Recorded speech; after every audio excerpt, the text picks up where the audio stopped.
ಹೀಗಾಗಿ ಈ ಒಂದು ಸಂದರ್ಭವನ್ನು ನಿಮ್ಮ ಜೊತೆ ಶೇರ್ ಮಾಡ್ಕೋಬೇಕು ಅಂತ ಅನ್ನಿಸ್ತು ಸ್ನೇಹಿತರೆ.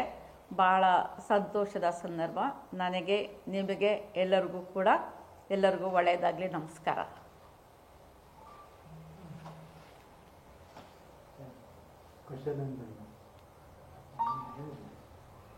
ಏನು ಹೇಳಿ, ಅಂತೂ ನಿಮಗೆ ನೆಮ್ಮದಿ ಆಗ್ತಾ ಇಲ್ಲ. ಒಡೆಯರು ನಿಮ್ಮ ಇದನ್ನ ಸ್ವಾಗತ ಮಾಡಿದ್ದಾರೆ, ಬರ್ಲಿ ಚಾಮುಂಡೇಶ್ವರಿ. ಕೆಲವರು ಇದನ್ನ ಇವರು ಬಾನಮಸ್ತಕ್ ಹೆಸರು ಆಹ್ವಾನ ಯಾಕೆ ಅನ್ನೋ ಪ್ರಶ್ನೆ ಎತ್ತಿದ್ದಾರೆ. ಇದ್ರ ಬಗ್ಗೆ ತಮ್ಮ ಪ್ರತಿಕ್ರಿಯೆ?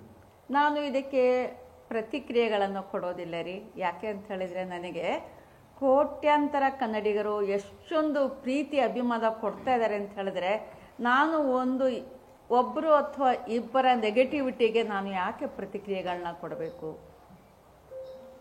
ಬಹುಶಃ ಅದು ಅಗತ್ಯ ಇಲ್ಲ ಅಂತ ಅನ್ಸುತ್ತೆ. ಪ್ರತಿಕ್ರಿಯೆಗಳನ್ನು ಜನರೇ ಕೊಡ್ತಾ ಇದ್ದಾರೆ, ನಾನು ಕೊಡಬೇಕಾದ ಅಗತ್ಯ ಇಲ್ಲ.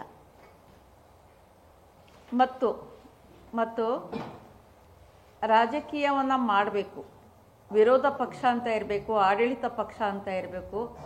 ಆದರೆ ಯಾವ ವಿಷಯದಲ್ಲಿ ರಾಜಕೀಯವನ್ನು ಮಾಡಬೇಕು, ಯಾವ ವಿಷಯದಲ್ಲಿ ರಾಜಕಾರಣ ಮಾಡಬಾರ್ದು ಅನ್ನುವಂತಹ ಪ್ರಜ್ಞೆ ಸಕ್ರಿಯ ರಾಜಕಾರಣಿಗಳಿಗೆ ಇರಬೇಕಾಗತ್ತೆ.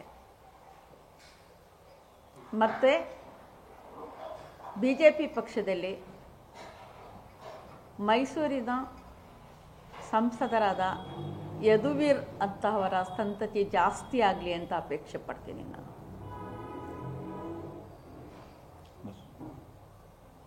ಹೌದು, ಒಂದು ಸಮತೋಲನದಿಂದ ಒಂದು ವಿಷಯವನ್ನು ಅನ್ವೇಷಿಸಿ ಅದರ ಬಗ್ಗೆ ಯಾವುದೇ ಒಂದು ದ್ವಂದ್ವಕ್ಕೆ ಅವಕಾಶ ಇಲ್ಲದಂತೆ ತಮ್ಮ ಹೇಳಿಕೆಯನ್ನು ನೀಡುವಂಥದ್ದು ಅಂತಹ ವಿದ್ಯಾವಂತ ಮತ್ತು ಸುಸಂಸ್ಕೃತ ಮನಸ್ಸುಗಳಿಗೆ ಮಾತ್ರ ಸಾಧ್ಯ.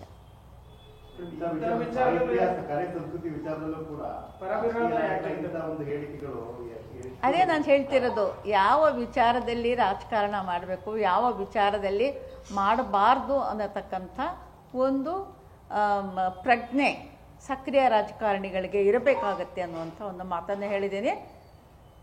ಅಷ್ಟೇ ಅಲ್ಲದೆ, ಬುಕ್ಕರ್ ಅಂತಹ ಒಂದು ಬಹುಮಾನ ಅಂತಾರಾಷ್ಟ್ರೀಯ ಮಟ್ಟದಲ್ಲಿ ಸಿಗಬೇಕಾದಂದರೆ ಅದು ಬಹಳ ಸುಲಭದ ಮಾತಲ್ಲ.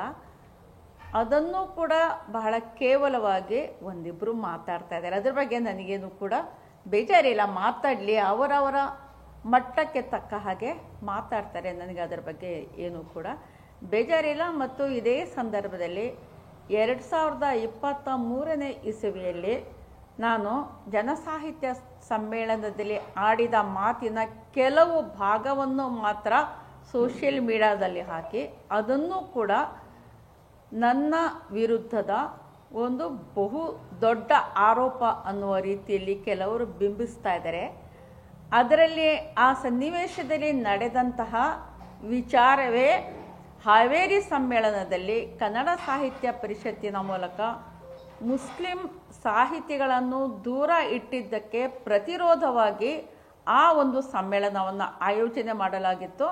ಅದರ ಅಧ್ಯಕ್ಷತೆ ಸ್ಥಾನದಿಂದ ನಾನು ಮಾತಾಡಿದಾಗ ನನಗೆ ನೇರವಾಗಿ ಕನ್ನಡ ಸಾಹಿತ್ಯದ ಬಗ್ಗೆ, ಕನ್ನಡ ಸಂಸ್ಕೃತಿಯ ಬಗ್ಗೆ ಮತ್ತು ಮುಸ್ಲಿಂ ಅಲ್ಪಸಂಖ್ಯಾತರು, ದಲಿತರು ಮತ್ತು ತುಳಿತಕ್ಕೆ ಒಳಗಾದವರು ಹಾಗೂ ಮಹಿಳೆಯರ ಧ್ವನಿಯಾಗಿ ಅಲ್ಲಿ ನಾನು ನನ್ನ ಮಾತುಗಳನ್ನು ಆಡಬೇಕಾಗಿತ್ತು. ಅದನ್ನೇ ಮಾತಾಡಿದ್ದೀನಿ.